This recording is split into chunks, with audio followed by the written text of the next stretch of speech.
Buenas noches.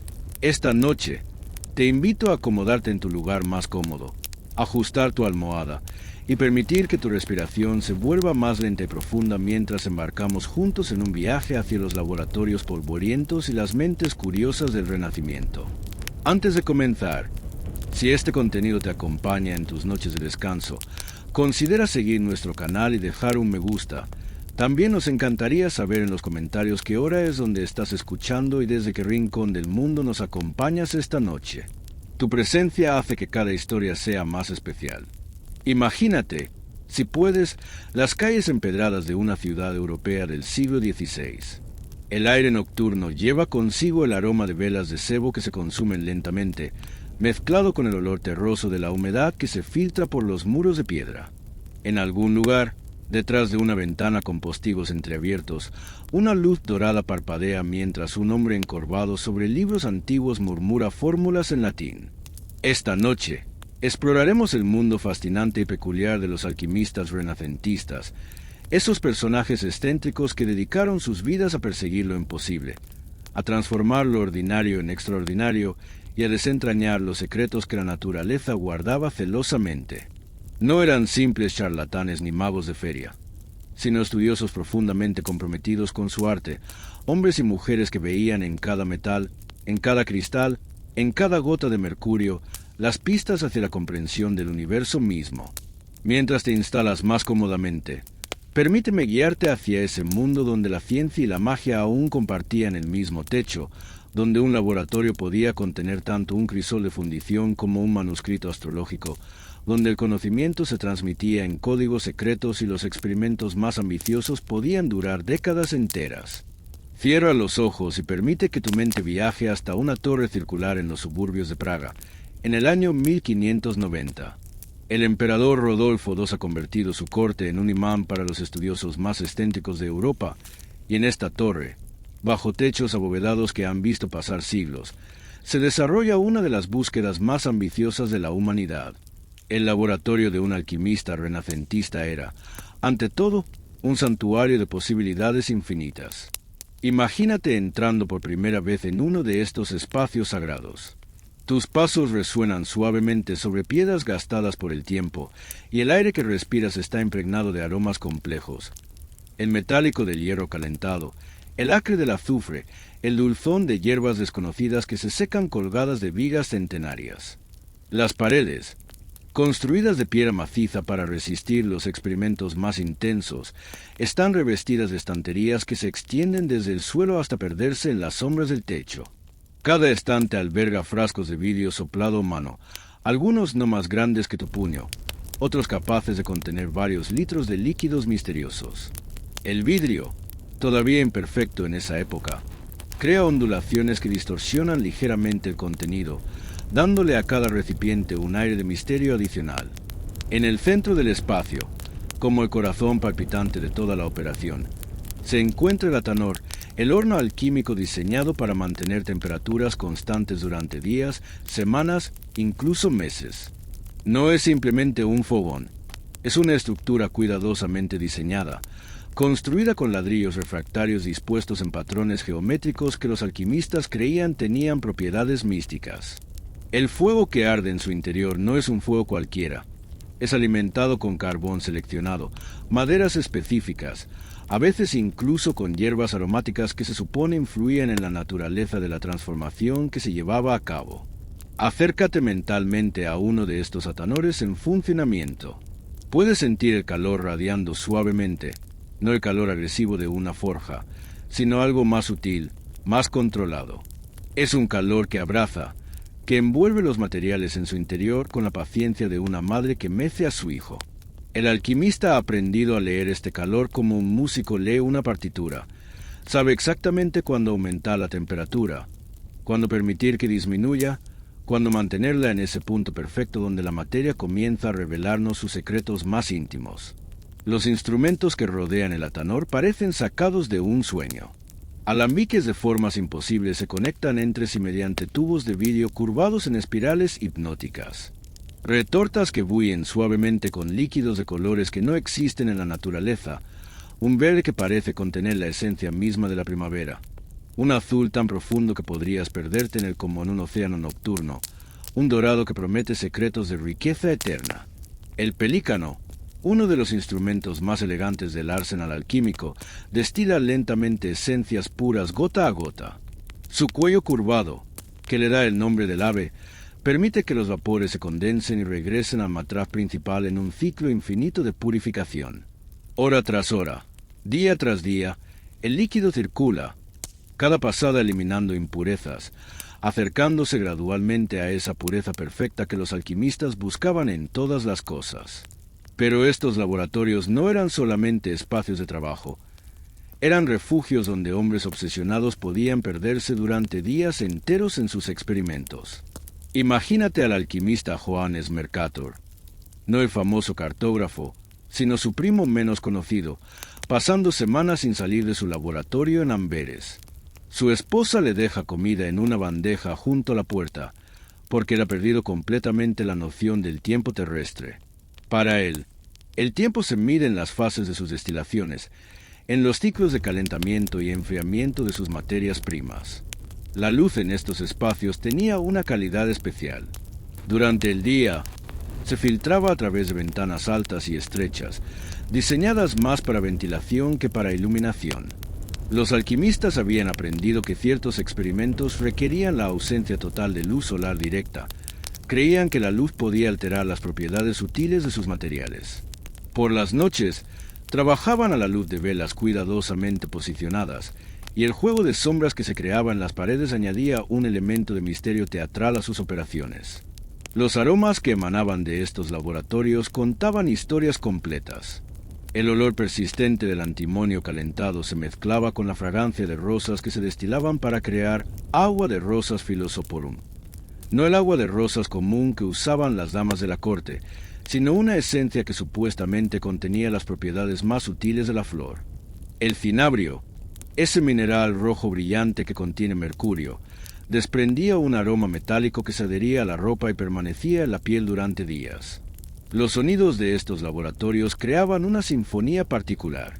El burbujeo constante de líquidos en ebullición suave, el tintinear ocasional de vidrio contra vidrio, el susurro del fuego consumiendo combustible en el atanor, el raspar de morteros de mármol moliendo minerales hasta convertirlos en polvos impalpables. Y por encima de todo, el murmullo del alquimista recitando fórmulas en latín, árabe o en lenguas que él mismo había inventado para proteger sus secretos. Cada laboratorio desarrollaba su propia personalidad a lo largo de los años. Las paredes se impregnaban de los vapores de miles de experimentos, creando una pátina única que ningún otro lugar podía replicar. Los instrumentos, manipulados con reverencia día tras día, adquirían una suavidad particular al tacto.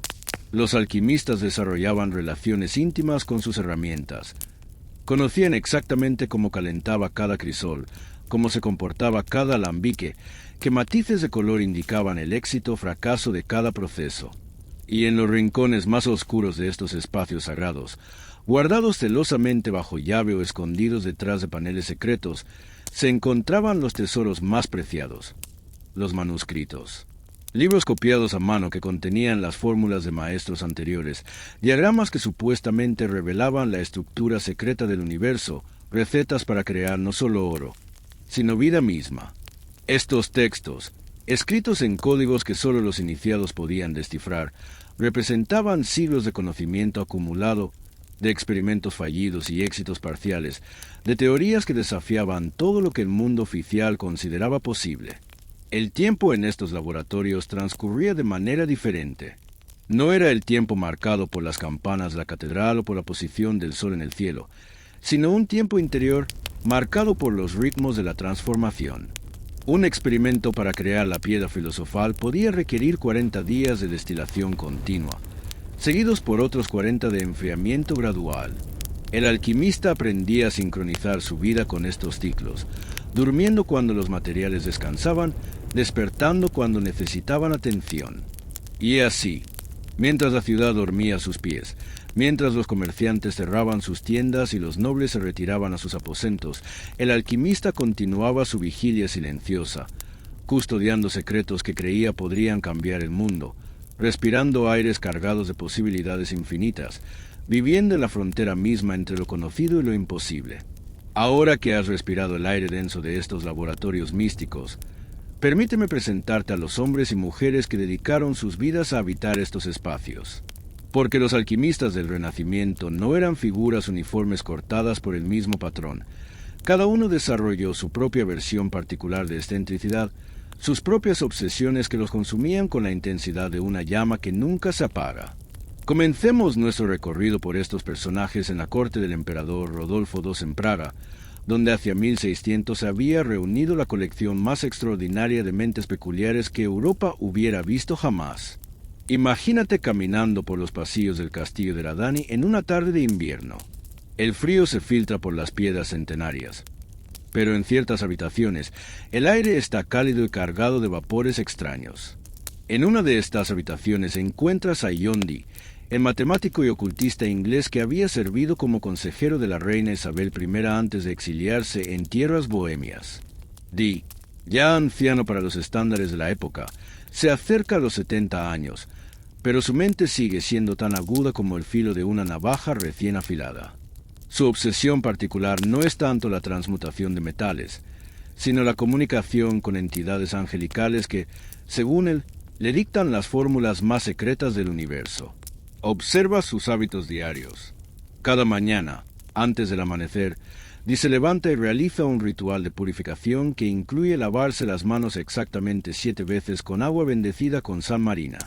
No cualquier sal, debe ser sal recogida durante la luna nueva de la costa de Cornualles.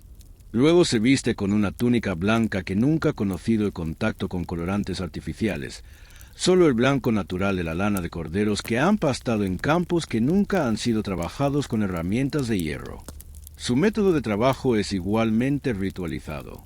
Se sienta frente a un espejo de obsidiana pulida, una piedra volcánica negra que refleja las imágenes con una claridad perturbadora, y durante horas enteras susurra invocaciones en un idioma que él llama enoquiano, supuestamente la lengua original de los ángeles. Su asistente, Edward Kelly, un hombre de pasado turbio que afirma poseer el don de la clarividencia, traduce las visiones que aparecen en el espejo oscuro. Kelly es, en sí mismo, un personaje fascinante. Lleva siempre un gorro que oculta cuidadosamente sus orejas, o más precisamente, la ausencia de ellas. Le fueron cortadas años atrás como castigo por falsificar documentos, pero esto no ha disminuido en nada su capacidad para inventar historias extraordinarias. Su voz tiene una cualidad hipnótica cuando describe las visiones que afirma ver en el espejo de Dee. Ángeles de formas geométricas imposibles que revelan secretos sobre la estructura matemática de la realidad. La relación entre Dee y Kelly es compleja y codependiente. Dee, el erudito respetado, necesita la visión de Kelly para acceder a los mensajes angelicales. Kelly, el charlatán hábil, necesita la reputación de Dee para dar credibilidad a sus invenciones. Juntos han creado un sistema elaborado de comunicación espiritual que incluye tablas numéricas complejas, alfabetos místicos y rituales que pueden durar días enteros. Pero alejémonos de Praga por un momento y viajemos mentalmente hacia el sur, a los estados italianos, donde otro tipo completamente diferente de excentricidad florece bajo el sol mediterráneo. En una villa en las afueras de Nápoles, conocemos a Giambattista della Porta, un hombre que ha convertido la investigación alquímica en una forma de arte teatral. Della Porta no trabaja solo en su laboratorio. Ha creado toda una academia de estudiosos igualmente excéntricos que se reúnen semanalmente para compartir descubrimientos y teorías. Pero estas no son reuniones académicas convencionales. Imagínate siendo invitado a una de estas sesiones. Llegas a la villa al atardecer y eres recibido por criados vestidos de negro que te conducen a través de jardines cuidadosamente diseñados donde cada planta ha sido seleccionada por sus supuestas propiedades alquímicas. La biblioteca de Della Porta es legendaria. Contiene no solo los textos clásicos de alquimia, sino también manuales de magia natural, tratados sobre fisionomía, el arte de leer el carácter en los rasgos faciales, y colecciones completas de experimentos ópticos que rozan lo sobrenatural. Della Porta ha descubierto que ciertos cristales, tallados en formas específicas y colocados en posiciones precisas, pueden crear ilusiones visuales tan convincentes que los observadores juran haber visto apariciones sobrenaturales. Su obsesión particular es la destilación de quinta esencias, las esencias más puras de materiales naturales. Pero donde otros alquimistas destilan plantas medicinales o metales preciosos, Della Porta experimenta con materiales más exóticos.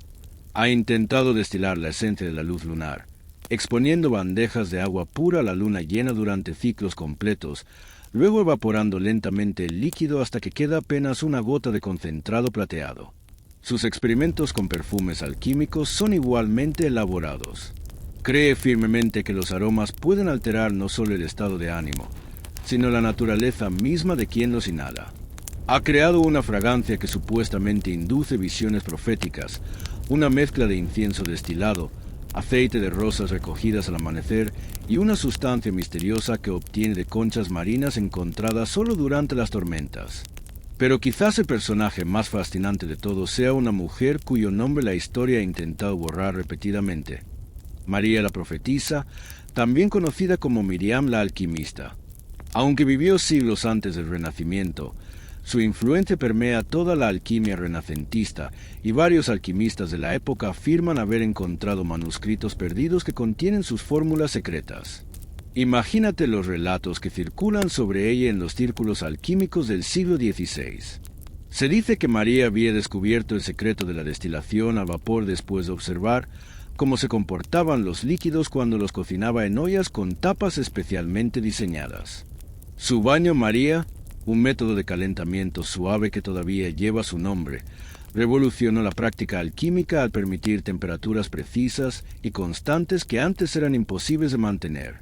Los alquimistas renacentistas que afirman seguir sus métodos desarrollan rituales elaborados en su honor. Una vez al mes, durante la luna nueva, preparan destilaciones especiales usando solo instrumentos que han sido purificados con vapores de hierbas aromáticas. Trabajan en completo silencio durante estas sesiones, creyendo que las palabras pueden alterar las propiedades sutiles de los materiales que están transformando. Regresando a nuestros contemporáneos del siglo XVI, encontramos en Alemania a Theophrastus Bonoenim, mejor conocido como Paracelso, aunque para cuando visitamos estos laboratorios, él ya ha fallecido, dejando tras de sí una reputación que divide a la comunidad alquímica. Sus seguidores lo veneran como un revolucionario que demostró que la alquimia puede curar enfermedades. Sus detractores lo recuerdan como un borracho arrogante que destruyó manuscritos antiguos y se enfrentó a toda autoridad académica. Los discípulos de Paracelso que trabajaban en laboratorios alemanes durante los años 1570 mantienen vivas sus técnicas más controvertidas. Uno de ellos, un hombre llamado Johann Thurneysser, ha establecido un laboratorio en Berlín donde produce medicinas alquímicas que vende a nobles de toda Europa. Su método de trabajo es meticulosamente sistemático. Cada medicamento debe ser preparado durante ciertas fases lunares específicas, usando agua recogida de fuentes que nunca han conocido la luz solar directa. Thurneysser ha desarrollado una obsesión particular por la relación entre los metales y las enfermedades humanas. Cree que cada metal corresponde a un órgano específico del cuerpo y que las enfermedades pueden curarse administrando el metal correcto en la forma correcta. Su laboratorio contiene cientos de frascos pequeños, cada uno conteniendo una preparación diferente de antimonio, mercurio, plomo o hierro, todas destiladas y purificadas según fórmulas que él guarda celosamente. Su rutina diaria es rígida hasta el punto de la obsesión. Se levanta antes del amanecer y dedica la primera hora del día a leer horóscopos, no para conocer su fortuna personal, sino para determinar qué experimentos serán más propicios cada día según las posiciones planetarias. Desayuna siempre lo mismo: pan sin levadura, miel sin procesar y un vaso de agua destilada que ha sido expuesta a la luz de Venus durante exactamente 1 hora. Durante las tardes, Thurneysser atiende pacientes en una sala adyacente a su laboratorio. Su método diagnóstico involucra examinar no solo los síntomas físicos, sino también muestras de orina que analiza tanto químicamente como astrológicamente. Ha desarrollado un sistema complejo donde el color, olor, densidad e incluso el comportamiento de la orina cuando se mezcla con ciertos reactivos alquímicos le revela información sobre el equilibrio interno de los humores del paciente. Pero quizás el aspecto más peculiar de estos alquimistas es cómo sus obsesiones los aíslan gradualmente del mundo exterior. A medida que se sumergen más profundamente en sus investigaciones, desarrollan horarios que no corresponden con los ritmos normales de la vida social. Duermen cuando sus experimentos lo permiten, comen cuando recuerdan hacerlo y pierden contacto con eventos del mundo exterior que no se relacionen directamente con su trabajo. Sus esposas, porque la mayoría son hombres casados, aprenden a vivir con estas ausencias mentales. Desarrollan estrategias para comunicarse con maridos que pueden pasar semanas enteras sin salir de sus laboratorios, dejando comida en bandejas junto a las puertas, aprendiendo a interpretar los diferentes aromas que emanan de los experimentos para saber si es seguro interrumpir o no. Los vecinos de estos alquimistas también desarrollan una relación ambivalente con estos personajes excéntricos.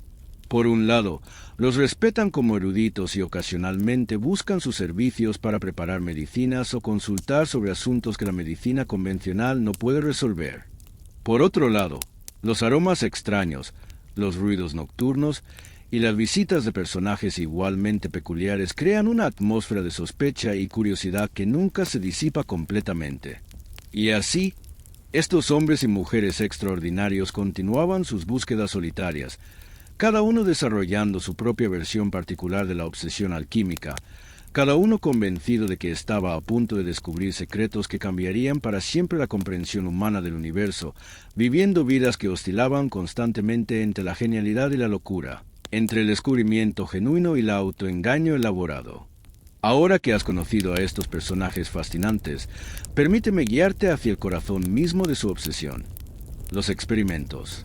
Porque la alquimia renacentista no era simplemente una colección de teorías abstractas, sino una práctica intensamente física que requería paciencia sobrehumana, precisión meticulosa y una fe inquebrantable en la posibilidad de lo imposible. Imagínate entrando en el laboratorio de un alquimista en las primeras horas de la madrugada, cuando la ciudad aún duerme y el aire está limpio de las perturbaciones del día. Es aquí donde comenzaremos a seguir el proceso más ambicioso de todos: la creación de la piedra filosofal, esa sustancia legendaria capaz de transmutar metales base en oro puro, según algunos, de conferir la inmortalidad a quien la poseyera. El proceso comienza de manera aparentemente simple, pero cada paso oculta complejidades que podrían consumir años enteros de experimentación. Nuestro alquimista, llamémosle Maestro Aldrich, un comerciante alemán que abandonó su próspero negocio textil para dedicarse completamente a la gran obra, ha pasado los últimos 6 meses simplemente preparando sus materias primas. La primera fase, conocida como la nigredo o obra en negro, requiere la descomposición completa de la materia prima hasta su estado más fundamental. Aldrich ha elegido comenzar con antimonio, ese metal extraño que se comporta de manera tan peculiar cuando se calienta. Pero no cualquier antimonio servirá para su propósito. Debe ser antimonio extraído de minas específicas en Hungría, fundido solo durante la conjunción de Marte y Saturno y purificado mediante un proceso que él ha refinado durante décadas de experimentación. Observa la paciencia que requiere este proceso. El antimonio debe ser calentado en un crisol especial, hecho de arcilla recogida de una colina particular cerca de su ciudad natal, mezclada con cenizas de roble que ha sido cortado durante la luna menguante. El crisol ha sido preparado 3 meses antes, secado lentamente en una habitación donde la temperatura nunca varía más de 2 grados, hasta alcanzar la dureza perfecta que permite soportar el calor intenso sin agrietarse. El calentamiento debe mantenerse a una temperatura específica durante exactamente 40 días y 40 noches. No un día menos, no una hora más. Aldrich ha desarrollado un sistema elaborado para mantener esta constancia. Utiliza carbón de haya que él mismo ha carbonizado, mezclado con proporciones precisas de carbón de encina, ocasionalmente pequeñas cantidades de madera aromática que añaden propiedades sutiles al proceso. Durante estos 40 días, Aldrich no puede alejarse de su laboratorio por más de unas pocas horas. Ha entrenado a su hijo menor para que lo ayude a mantener el fuego, pero ciertas observaciones solo pueden ser realizadas por el maestro mismo. Cada mañana, antes del amanecer, examina el color de las llamas, la manera en que los vapores se elevan del crisol, los sonidos casi imperceptibles que emite el metal al transformarse lentamente. Los cambios son tan graduales que un observador casual no notaría nada durante días enteros. Pero Aldrich ha desarrollado una sensibilidad extraordinaria hacia las transformaciones sutiles. Puede detectar cuando la temperatura ha variado apenas medio grado por el cambio en el aroma de los vapores. Conoce el momento exacto cuando el antimonio ha alcanzado el estado de disolución perfecta por una alteración casi imperceptible en el sonido que produce el líquido al burbujear. El proceso del anhidro no es silencioso. Durante las noches, cuando el resto de la ciudad duerme, el laboratorio resuena con una sinfonía de sonidos alquímicos. El susurro constante del fuego consumiendo combustible, el burbujeo rítmico de líquidos en transformación, el ocasional siseo cuando pequeñas cantidades de vapor escapan por las juntas de los instrumentos, el tintinear suave de vidrio contra vidrio cuando Aldrich ajusta sus aparatos. Pero el anhidro es solo el comienzo. Una vez que el antimonio ha sido reducido a su prima materia, una sustancia negra que parece absorber la luz misma, debe comenzar la fase de purificación conocida como albedo, la obra en blanco. Este proceso requiere una delicadeza aún mayor, porque ahora se trata de extraer de esa materia oscura los principios puros que la componen. Para esto, Aldrich utiliza un aparato de su propia invención, una serie de alambiques conectados en cascada, cada uno funcionando a una temperatura ligeramente diferente. El concepto es simple en teoría: destilar repetidamente la materia hasta obtener fracciones cada vez más puras, pero la ejecución requiere una precisión que desafía la comprensión. Imagínate observando este proceso durante las largas noches de invierno. En el primer alambique, la materia negra se calienta hasta que comienza a emitir vapores casi invisibles. Estos vapores ascienden por el cuello del alambique, se enfrían en una sección que Aldrich mantiene a temperatura ambiente mediante un sistema ingenioso de corrientes de aire controladas, y se condensan gota a gota en un recipiente colector. Cada gota que cae representa horas de trabajo paciente. El líquido que se recoge inicialmente mantiene un color grisáceo, pero a medida que las destilaciones se repiten, y Aldrich la repetirá 50, 100, 200 veces si es necesario, gradualmente adquiere una transparencia cristalina que parece poseer luz propia. Pero aquí es donde la alquimia se separa definitivamente de lo que hoy llamaríamos química. Porque Aldrich no solo está destilando según principios físicos, está siguiendo correspondencias astrológicas que considera igualmente importantes. Cada destilación debe comenzar en el momento preciso cuando ciertos planetas ocupan posiciones específicas en el cielo nocturno.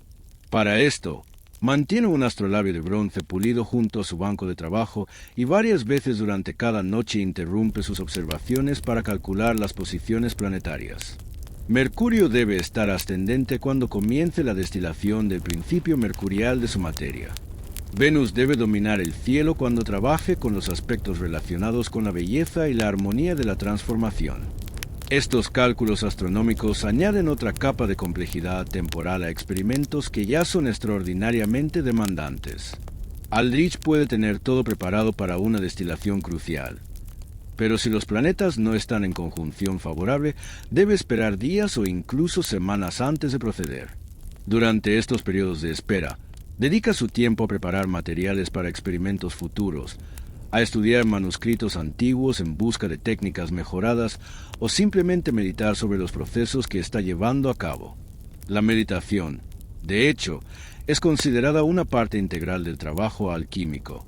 Aldrich cree firmemente que el estado mental del operador afecta directamente los resultados de los experimentos. Antes de cada sesión importante de destilación, pasa al menos una hora en contemplación silenciosa, vaciando su mente de preocupaciones mundanas y enfocándose únicamente en la transformación que está por emprender. Sus contemporáneos han desarrollado variaciones fascinantes de estos procesos fundamentales. En Francia, un alquimista llamado Denis Zachaire ha perfeccionado una técnica para trabajar con oro vivo, mercurio, que requiere aparatos de vidrio tan elaborados que parecen esculturas de cristal. Su laboratorio en Lyon contiene instrumentos que han tomado años en construir, soplados por artesanos vidrieros que han jurado secreto absoluto sobre las formas exactas que han creado. Zachaire trabaja con mercurio que ha sido purificado mediante un proceso que involucra pasarlo a través de pieles de animales preparadas según métodos ancestrales. El mercurio se filtra gota a gota a través de estas pieles, y cada filtración elimina impurezas tan sutiles que no pueden ser detectadas por ningún método convencional, pero que Zachaira afirma pueden arruinar completamente los experimentos más delicados. Su método para fijar el mercurio, convertirlo de líquido volátil a sólido estable, involucra exponerlo a vapores de azufre sublimado durante ciclos lunares completos. El proceso se lleva a cabo en cámaras selladas donde la atmósfera puede controlarse con precisión absoluta. Zachaira ha calculado que incluso cantidades microscópicas de humedad atmosférica pueden alterar las propiedades del mercurio fijo, por lo que mantiene sus cámaras de reacción llenas de gases secos obtenidos mediante procesos SQL elaborados. Mientras tanto, en los Países Bajos, una tradición completamente diferente se ha desarrollado alrededor del trabajo con plantas y materiales orgánicos. Han van Helmont, médico y alquimista, ha establecido un jardín experimental donde cultiva plantas específicamente para uso alquímico. Pero estos no son jardines ordinarios. Cada planta se cultiva bajo condiciones controladas que parecen sacadas de un cuento de hadas.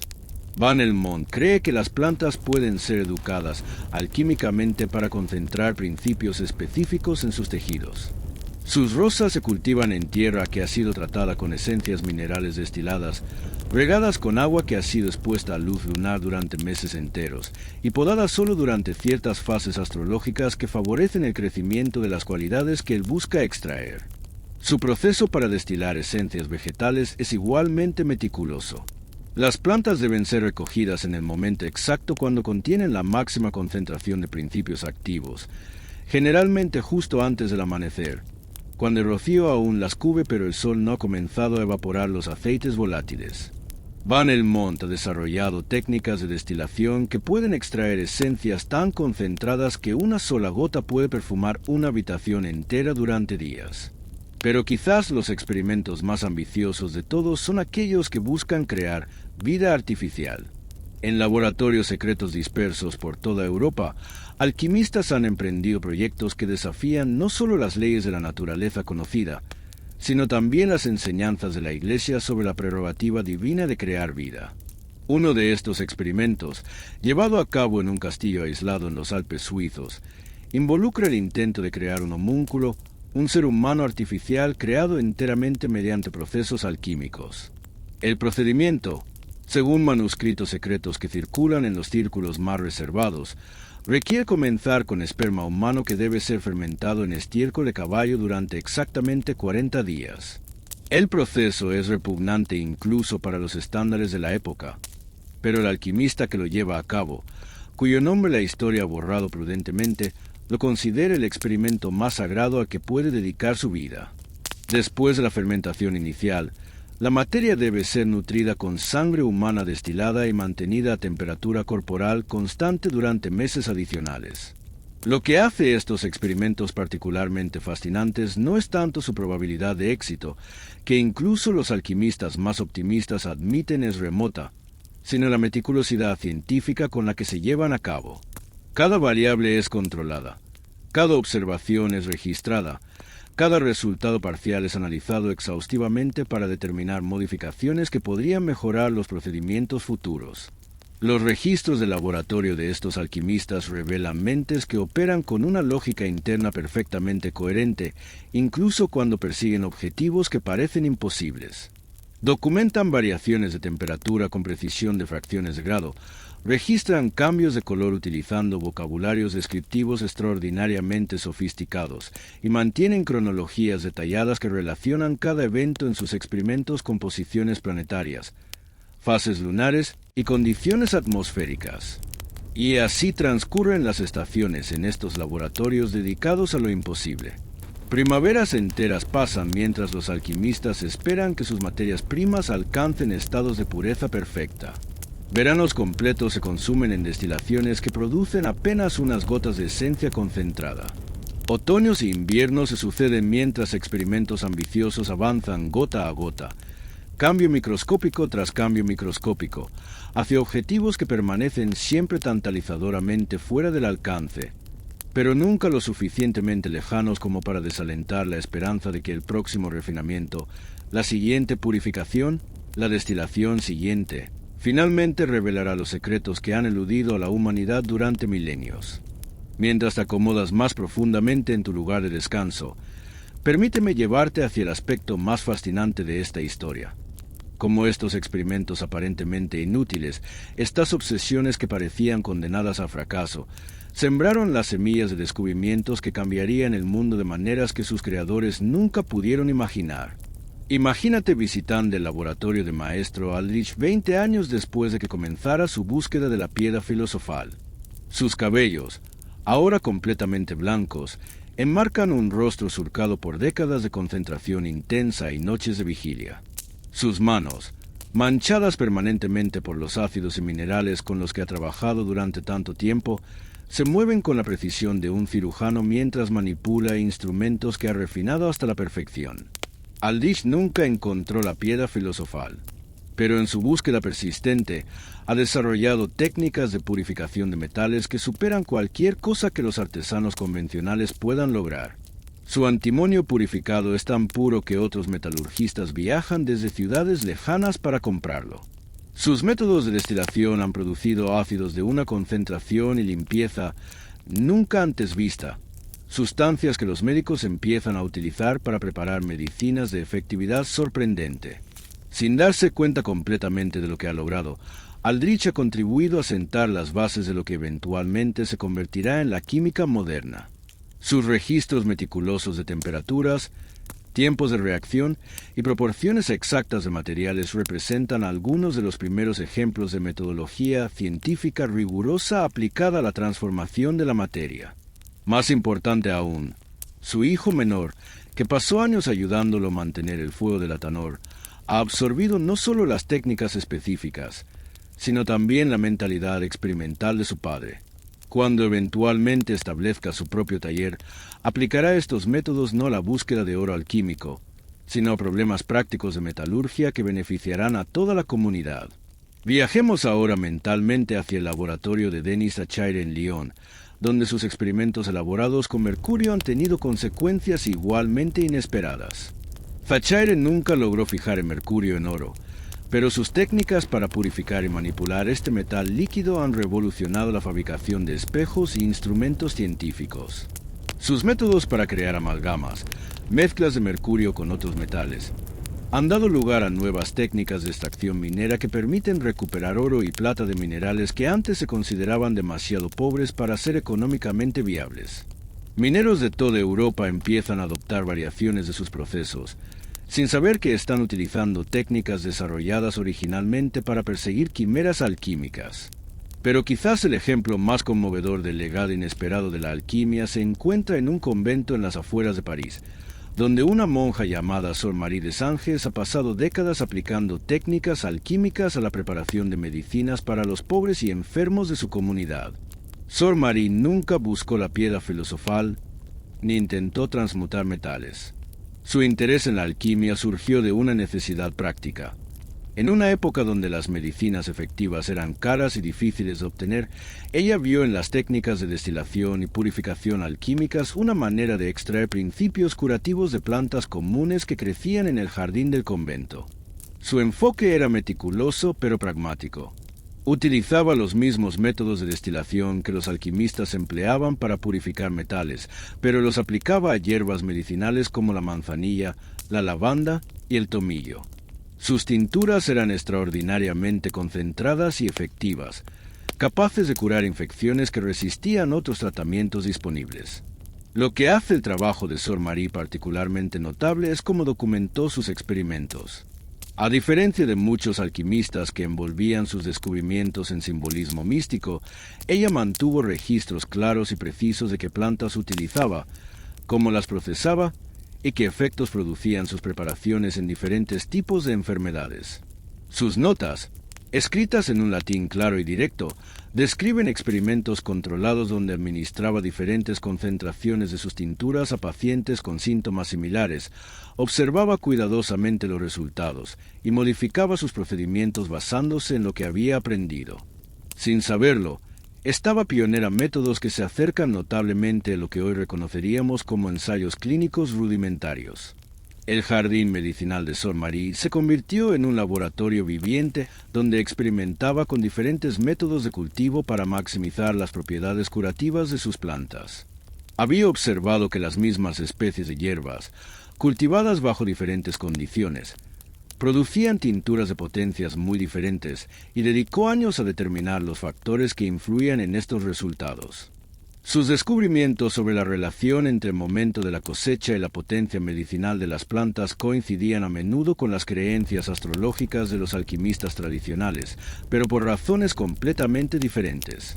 Donde los alquimistas veían influencias planetarias místicas, Sor Marie observaba ciclos naturales de concentración de principios activos que dependían de factores como la humedad, la temperatura y la fase de crecimiento de la planta.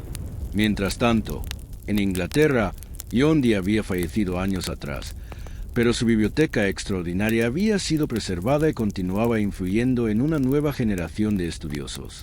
Sus manuscritos sobre matemáticas y navegación, originalmente desarrollados para apoyar sus búsquedas místicas, contenían innovaciones que los cartógrafos y navegantes encontraron invaluables para la exploración de nuevos continentes. Los métodos de Dee para calcular posiciones planetarias con precisión extraordinaria, desarrollados originalmente para determinar momentos astrológicamente favorables para experimentos alquímicos, habían contribuido significativamente al avance de la astronomía observacional. Sus estudiantes utilizaban estas técnicas no para invocar ángeles, sino para crear mapas estelares de una precisión sin precedentes. Su trabajo con cristales y espejos, inicialmente diseñado para facilitar visiones místicas, había llevado a innovaciones importantes en óptica. Los artesanos que habían aprendido sus técnicas para pulir obsidiana y otros materiales reflectantes aplicaron estos conocimientos a la fabricación de lentes para telescopios y microscopios, instrumentos que revolucionarían la observación científica en las décadas siguientes. En Italia, los seguidores de Giambattista della Porta habían transformado su Academia de Estudios Alquímicos en algo que se parecía más a una sociedad científica moderna. Sus reuniones semanales, que una vez se dedicaron a discutir comunicaciones angelicales y transmutaciones metálicas, ahora se enfocaban en experimentos reproducibles y observaciones empíricas. El jardín experimental de della Porta, originalmente diseñado para cultivar plantas con propiedades alquímicas místicas, se había convertido en uno de los primeros jardines botánicos científicos de Europa. Los métodos meticulosos que había desarrollado para documentar las propiedades de diferentes especies vegetales habían establecido estándares para la clasificación botánica que influirían en generaciones de naturalistas. Sus experimentos con destilación de quinta esencias habían evolucionado hacia técnicas sofisticadas de análisis químico. Aunque nunca había logrado destilar la esencia de la luz lunar, sus métodos para separar y concentrar diferentes componentes de materiales complejos habían contribuido al desarrollo de técnicas analíticas que permitían identificar y cuantificar sustancias específicas en mezclas complejas. Pero quizás el legado más profundo de estos alquimistas excéntricos no se encuentra en sus descubrimientos específicos, sino en la mentalidad experimental que desarrollaron y transmitieron. Su creencia inquebrantable de que la naturaleza podía ser comprendida y manipulada mediante observación cuidadosa y experimentación sistemática sembró las semillas de la revolución científica que transformaría Europa en los siglos siguientes. Sus laboratorios, con su énfasis en el control preciso de variables y la documentación meticulosa de procedimientos, establecieron modelos para la investigación experimental que seguirían siendo relevantes siglos después. Su insistencia en que los experimentos debían ser repetibles y que los resultados debían ser verificables por otros practicantes sentó precedentes importantes para lo que eventualmente se convertiría en el método científico moderno. Los instrumentos que desarrollaron, alambiques mejorados, hornos de temperatura controlada, sistemas de medición precisos, evolucionaron directamente hacia el equipamiento de los laboratorios científicos posteriores. Sus técnicas de purificación y análisis de materiales proporcionaron las bases técnicas sobre las cuales se construyó la química moderna. Incluso sus fracasos contribuyeron al progreso del conocimiento humano. Cada experimento fallido para crear oro alquímico proporcionaba información valiosa sobre las propiedades reales de los metales y las limitaciones de los procesos químicos. Cada intento frustrado de crear vida artificial profundizaba la comprensión de la complejidad de los procesos biológicos. Y así, mientras las ciudades europeas gradualmente se quedaban dormidas bajo el manto de la noche, en laboratorios dispersos por todo el continente, los últimos alquimistas del Renacimiento continuaban trabajando, sin saber que sus búsquedas aparentemente quijotescas estaban transformando silenciosamente la manera en que la humanidad comprendería y manipularía el mundo natural, sentando las bases para avances científicos que beneficiarían a generaciones futuras de maneras que sus mentes medievales nunca podrían haber imaginado. Y aquí, querido oyente, mientras nuestra historia llega a su fin suave como el último suspiro de una vela que se consume, permíteme invitarte a reflexionar sobre la extraña belleza de estos buscadores del imposible. Imagínate una última vez en uno de esos laboratorios silenciosos, pero ahora es muy tarde en la noche. Las llamas de la tanora han disminuido hasta convertirse en brasas que proyectan un resplandor dorado y cálido sobre instrumentos que han conocido décadas de uso paciente. El aire está tranquilo, impregnado de aromas familiares que han llegado a representar la esencia misma de la búsqueda humana del conocimiento. En algún lugar, un alambique gotea suavemente su destilación nocturna. Cada gota que cae marca el tiempo con un ritmo más lento que el de tu corazón, más constante que tu respiración. Es el sonido de la paciencia misma, de la dedicación que trasciende las medidas ordinarias del tiempo, del compromiso con algo más grande que las necesidades inmediatas de la existencia diaria. Los alquimistas que poblaron estas páginas de nuestra historia nocturna nunca encontraron lo que buscaban en los términos que ellos mismos habían definido. Ninguno transmutó plomo en oro mediante los poderes de la piedra filosofal. Ninguno logró destilar el elixir de la vida eterna. Ninguno creó vida artificial en sus matraces de vidrio soplado. Y sin embargo, en su búsqueda obstinada de lo imposible, lograron algo quizás más valioso. Demostraron que la curiosidad humana, aplicada con persistencia, metodología rigurosa, puede transformar no solo la materia, sino la comprensión misma de lo que significa ser humano en un universo lleno de misterios. Sus laboratorios, ahora silenciosos, fueron los primeros templos de una nueva clase de fe, no la fe en revelaciones divinas inmutables, sino la fe en que la observación cuidadosa y la experimentación paciente podrían revelar secretos que ninguna autoridad externa podía decretar.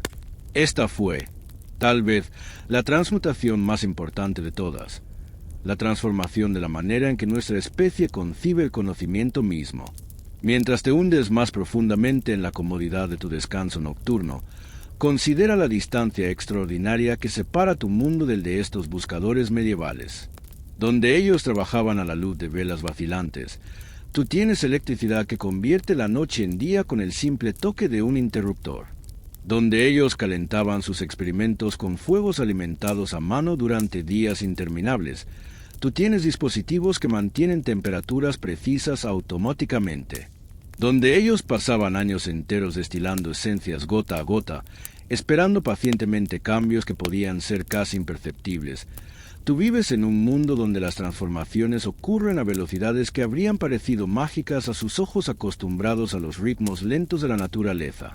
Y sin embargo, hay algo profundamente tranquilizador en imaginar esos ritmos más lentos, esas vidas dedicadas a pursuits que requerían décadas de paciencia, esas mentes que podían encontrar fascinación infinita en los cambios más sutiles de color en un líquido que burbujea suavemente bajo llamas doradas.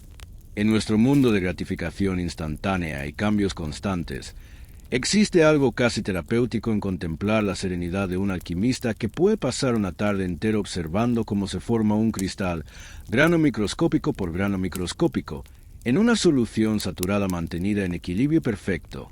Sus vidas, vistas desde nuestra perspectiva moderna, parecen moverse al ritmo de las estaciones mismas, lentas, cíclicas, en armonía con procesos naturales que no pueden ser apresurados ni forzados. Había sabiduría en esa paciencia, una comprensión intuitiva de que las transformaciones más profundas requieren tiempo para madurar completamente. Mientras permites que tu respiración se vuelva más lenta y profunda, imagínate absorbiendo algo de esa paciencia ancestral. En un mundo que constantemente demanda respuestas inmediatas y resultados instantáneos, Quizás podemos aprender de estos buscadores que dedicaron vidas enteras a preguntas cuyas respuestas sabían que podrían eludir incluso los esfuerzos de toda una existencia. El verdadero oro que produjeron no se encontraba en sus crisoles, sino en su demostración de que la curiosidad humana, cultivada con cuidado y aplicada con persistencia, puede florecer en las circunstancias más improbables y producir frutos que nutren generaciones futuras de maneras completamente inesperadas. Sus laboratorios se han convertido en polvo. Sus instrumentos descansan en museos donde los visitantes ocasionales se asombran ante la complejidad de aparatos cuyo propósito ya no comprenden completamente. Pero el espíritu que animó esos espacios, la convicción de que el universo puede ser comprendido, de que la experimentación cuidadosa puede revelar verdades ocultas, de que la búsqueda del conocimiento justifica una vida de dedicación, ese espíritu vive en cada laboratorio moderno. En cada científico que pasa años estudiando fenómenos que la mayoría considera mundanos, en cada momento de descubrimiento que expande los límites de lo que pensábamos posible. Y ahora, mientras las últimas brasas de nuestros alquimistas imaginarios se desvanecen en cenizas tibias, mientras el último eco de burbujas destilándose se silencia en la tranquilidad de la noche, permítete descansar en la comodidad de saber que vives en un mundo donde sus sueños, transformados por siglos de refinamiento, han encontrado formas de realizarse que sus mentes nunca podrían haber anticipado. Que el ritmo lento de sus destilaciones nocturnas te acompañe hacia el sueño, que la paciencia de sus búsquedas infinitas calme tu mente, y que la dedicación silenciosa de estos buscadores de lo imposible te recuerde que algunas de las búsquedas más valiosas de la humanidad son aquellas que trascienden las medidas ordinarias del éxito y el fracaso. Buenas noches, querido oyente. Que descanses tan profundamente como los secretos que estos alquimistas pasaron sus vidas intentando desvelar, tan pacíficamente como las noches silenciosas en las que trabajaron, tan tranquilamente como el tiempo mismo que los llevó hacia transformaciones que nunca llegaron a comprender completamente, pero que ayudaron a crear el mundo en el que ahora descansas, seguro y cómodo, arropado por siglos de conocimiento pacientemente acumulado gota a gota, experimento tras experimento, sueño tras sueño,